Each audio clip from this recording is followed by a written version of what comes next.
Hello વિદ્યાર્થી મિત્રો, જય શ્રી કૃષ્ણ, હર હર મહાદેવ।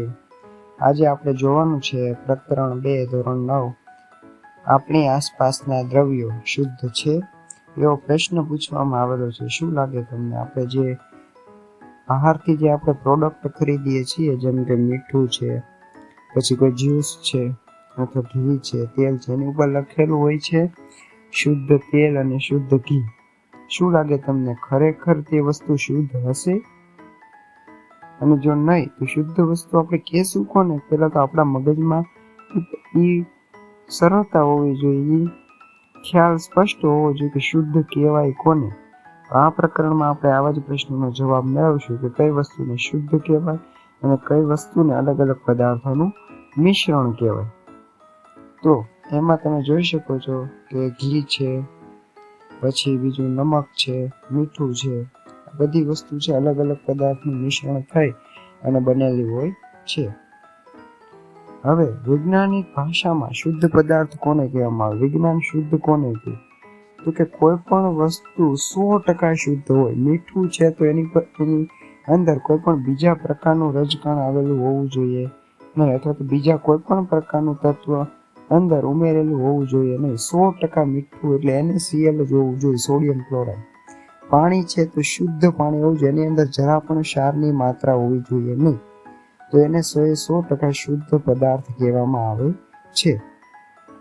ત્યાર પછી છે મિશ્રણ। મિશ્રણ કોને કહેવામાં આવે?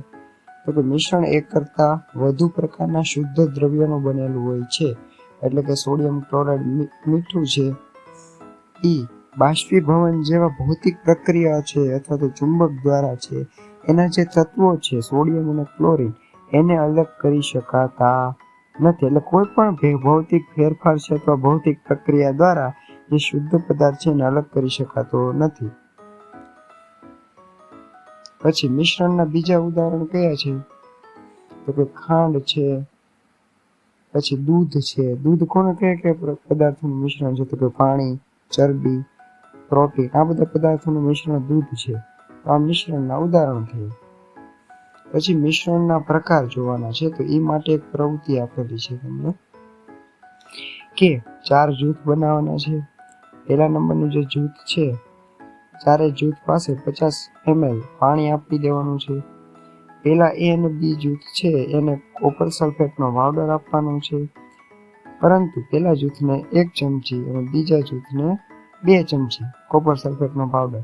જ્યારે જૂથ C અને જૂથ D છે એને શું કરશો તમે? તો કે એને કોપર સલ્ફેટ, પોટેશિયમ પરમેંગનેટ અને મીઠું આપી દો અને ત્રણેય વસ્તુનું મિશ્રણ બનાવવાનું કહો C અને D ગ્રુપની।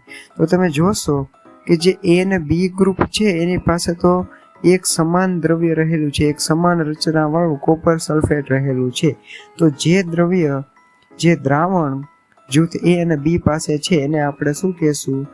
સમાંગ મિશ્રણ કહેશું, કારણ કે કોપર સલ્ફેટના કણો છે એ સમાન રીતે પાણીની અંદર ઓગળી જશે અને સમાન રીતે ફેલાયેલા હશે। જ્યારે C અને D ગ્રુપ પાસે 3 અલગ અલગ પદાર્થોનું મિશ્રણ છે, તો અમુક પદાર્થ છે તળિયે વધારે હશે, અમુક ઉપર વધારે તરતો હશે, તો એમ અલગ અલગ પદાર્થોની રચના જોવા મળે મિશ્રણમાં, જેને આપણે સરળતાથી જોઈ શકીએ કે આ અલગ અલગ પદાર્થોનું મિશ્રણ છે। એવા મિશ્રણને વિષમાંગ મિશ્રણ કહેવામાં આવે છે। જો એની વ્યાખ્યા પણ આપેલી છે કે જે દ્રાવણમાં પદાર્થોનું સંઘટન એક સમાન હોય તેને સમાંગ મિશ્રણ કહેવામાં આવે છે, અને જે દ્રાવણમાં પદાર્થોનું સંઘટન અલગ અલગ હોય તો એને વિષમાંગ મિશ્રણ એવું કહેવામાં આવે છે। સમાંગ મિશ્રણના ઉદાહરણ શું થાય? મીઠાને પાણીમાં ઓગાળવું, ખાંડને પાણીમાં ઓગાળવી। જ્યારે વિષમાંગ મિશ્રણના ઉદાહરણ કોને કહી શકાય? કે લોખંડના ભૂકાનું મિશ્રણ છે, પછી સોડિયમ ક્લોરાઇડ એટલે કે મીઠું અને લોખંડના ભૂકાનું મિશ્રણ। આ બંને મિશ્રણ છે તો તમે સરળતાથી કહી શકશો કે આ લોખંડના ભૂકાનું અને મીઠાના દ્રાવણનું મિશ્રણ છે, તો એને વિષમાંગ મિશ્રણ કહેવાય। જ્યારે મીઠું પાણીમાં ઉગળેલું હશે ત્યારે તમે સરળતાથી દૂરથી આપણે જોઈને નહીં કહી શકીએ કે આની અંદર મીઠું ઓગળેલું છે। બીજું છે પાણી અને તેલનું મિશ્રણ। આપણને ખબર જ છે કે પાણી અને તેલને જ્યારે મિશ્ર કરવામાં આવે તો તે સમાન રીતે મિશ્ર થતા નથી। તો આ બધા છે વિષમાંગ મિશ્રણના ઉદાહરણ છે। ત્યાર પછીની બીજી પ્રવૃત્તિ છે હવે ગ્રુપ એ ને થોડાક સ્ફટિક આપવાના. જૂથ બી ને 1 ચમચી કોપર સલ્ફેટ. ગ્રુપ સી ને ચોકનો ભૂકો ઘઉંનો લોટ. જૂથ ડી ને દૂધ અને શાહીના થોડાક ટીપા. શું કરવાનું છે? બરાબર ચારે જૂથને કહેવાનું છે કે એને જે દ્રાવણ આપવામાં આવ્યું છે, એને જે પદાર્થો આપવામાં આવ્યા છે એ પાણીમાં ઓગાળવાનો પ્રયત્ન કરે. ત્યારબાદ ટોર્ચ વડે ચારેય દ્રાવણમાં જોવાનું છે કયા દ્રાવણની અંદર પ્રકાશનો માર્ગ દૃશ્યમાન થાય છે અને કયા દ્રાવણની અંદર થતો નથી, એ આપણે જોવાનું છે. તો આપણે શું અવલોકન મળશે કે જે દ્રાવણ એ અને બી છે એની અંદર પ્રકાશનો માર્ગ દૃશ્યમાન થશે નહીં, કારણ કે જે કોપર સલ્ફેટના કણો છે એ નાના નાના ટુકડાઓમાં વિભાજિત થઈ અને પાણીની વચ્ચે જે જગ્યા છે એમાં ગોઠવાઈ જશે, સમાઈ ગયા હશે.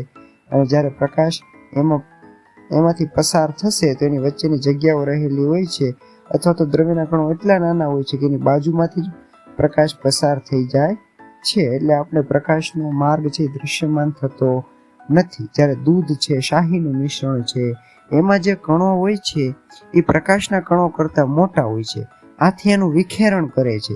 એટલા માટે આપણે દૂધ છે, શાહી છે, એની અંદર પ્રકાશનો માર્ગ જોવા મળશે.